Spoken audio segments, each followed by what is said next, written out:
Bien, bonjour à tous, merci. Je suis notoirement impressionné d'une salle aussi nombreuse ce matin.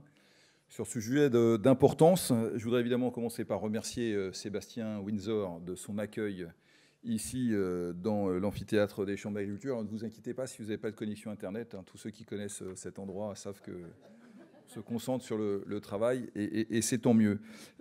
Avant de commencer, vous m'autoriserez aussi quelques remerciements. Alors évidemment, pour l'ensemble des acteurs qui de près ou de loin s'investissent dans cette thématique, mais puisque la FNSEA se veut acteur de ce sujet, je voudrais remercier Lux Messart, qui est le référent sur ces sujets à la FNSEA et qui est un acteur engagé et historique de ce sujet. Merci Luc pour ton travail.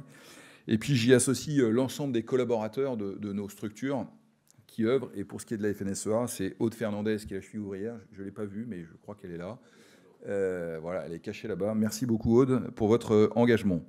Ce travail, c'est un travail de CAF, tu l'as dit Sébastien, c'est-à-dire que l'ensemble des structures de l'agriculture se mobilisent sur ce sujet. Je voudrais en dire un mot parce qu'on peut parler de plein de sujets quand on parle d'agriculture, mais à la FNSEA, notre mission, c'est s'engager avec les femmes et les hommes qui ont le goût d'entreprendre en agriculture pour des territoires vivants et dynamiques. Et donc vous avez compris que le premier sujet de notre activité, c'est d'abord un sujet humain. J'ai eu l'occasion de le dire l'année dernière quand je suis venu à la MSA qui nous accueillait pour une de mes premières sorties, le bal des débutants, puis-je dire. Et je l'avais affirmé, et ça continue à être une constante, et d'autant plus que ce que nous avons vécu sur cette dernière année nous laisse à penser que pour bon nombre de nos collègues, agriculteurs, agricultrices, ce sujet est absolument central dans la manière d'envisager l'avenir. Alors, tout ne va pas mal en agriculture. Je voudrais aussi le rappeler au moment où nous commençons cette journée, et c'est important, parce que pour être efficace, objectif et performant, il faut aussi être lucide.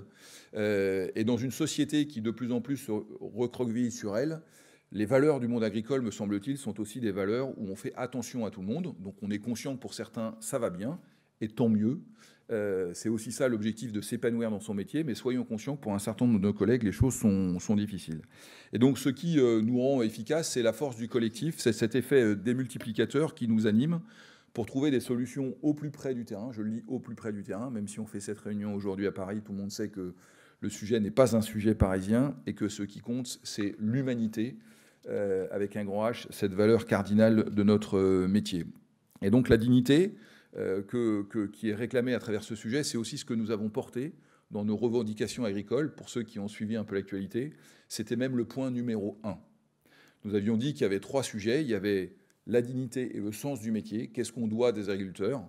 Alors évidemment, les sujets de suivi, mais on a parlé des retraites, on a parlé du sens du métier, on a parlé du renouvellement des générations, mais c'est consubstantiel à qu'est-ce que veut ce pays pour ses agriculteurs qui subissent beaucoup trop d'injonctions, qui à la fois ont le support massif de l'opinion publique, mais qui toute la journée s'ennuyaient. Et donc ce point était numéro 1. Il y avait ensuite les revenus et la compétitivité, et puis la simplification, mais nous avions souhaité le mettre devant.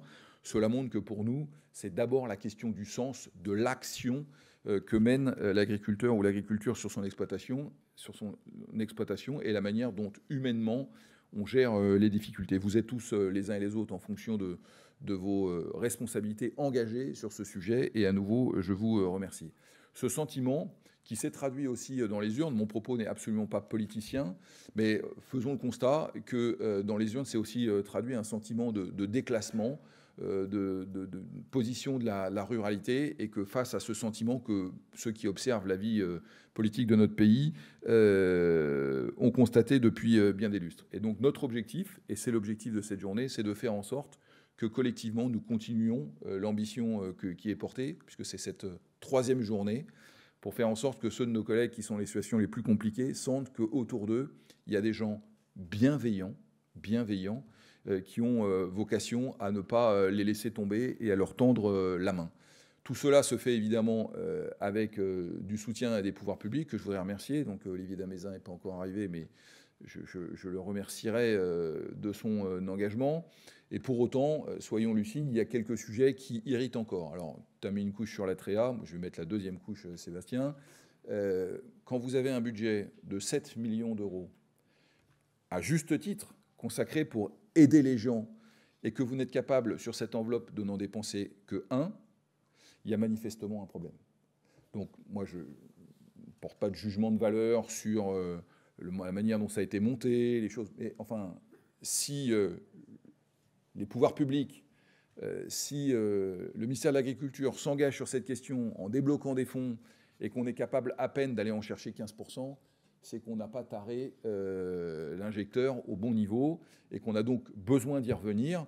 Le sujet n'est pas de trouver des victimes expiatoires ou de se morfondre sur tel ou tel sujet. Le sujet, c'est simplement, en lucidité, de constater que quand on n'a pas le bon outil, eh ben, il faut qu'on adapte le dispositif. Et c'est évidemment ce message que je porterai et que je continuerai à porter. Je le dis parce que dans ce qui s'est passé depuis 6 mois, et qui est intégralement suspendu, et c'est d'ailleurs pas toujours facile à vivre pour l'ensemble des équipes qui se sont investies, même si les sujets reviendront très vite, il y avait aussi comment on accompagnait le droit à l'essai, comment on faisait en sorte de trouver des relais, des leviers, pour que chacun, là où il se trouve, puisse s'épanouir en se disant qu'il y a une corde de rappel et qu'il y a une possibilité de faire marche arrière. C'est important pour nous, parce que dans le moment dans lequel on a aussi besoin de cranter dans la loi le fait qu'on apporte des sujets. Il y avait un deuxième levier qui était important, c'était tout ce qui était autour de la trésorerie, parce que tous ces sujets ont un point commun, c'est que c'est des situations de trésorerie dégradées, et donc là aussi pouvoir apporter dans des situations compliquées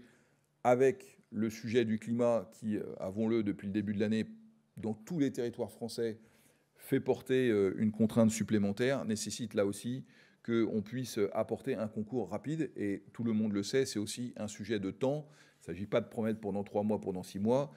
Le mal-être, il est maintenant et il se règle maintenant avant que les choses ne dégénèrent. Donc cette feuille de mal-être en agriculture, elle reste indispensable. On a besoin de continuer à la porter collectivement. Et si on a besoin de le faire ensemble, on a aussi besoin de le faire connaître.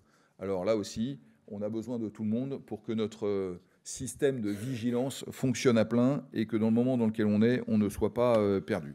Voilà ce que je voulais vous dire en cette matinée, en remerciant à nouveau l'ensemble de ceux qui s'investissent sur ce sujet qui est un sujet profond, que la crise que nous traversons, comme d'autres secteurs d'activité, nécessite qu'on accompagne. Donc merci à tous de votre engagement. Et puis à nouveau, la FNSEA, et puisque j'ai l'honneur de présider le CAF, continuera à porter à vos côtés tout le travail qui est fait pour que la 4e journée qu'on appelle de nos voeux nous voit aussi avoir constaté des efforts flagrants pour ceux qui ont besoin de nous. Merci à tous et très bonne journée.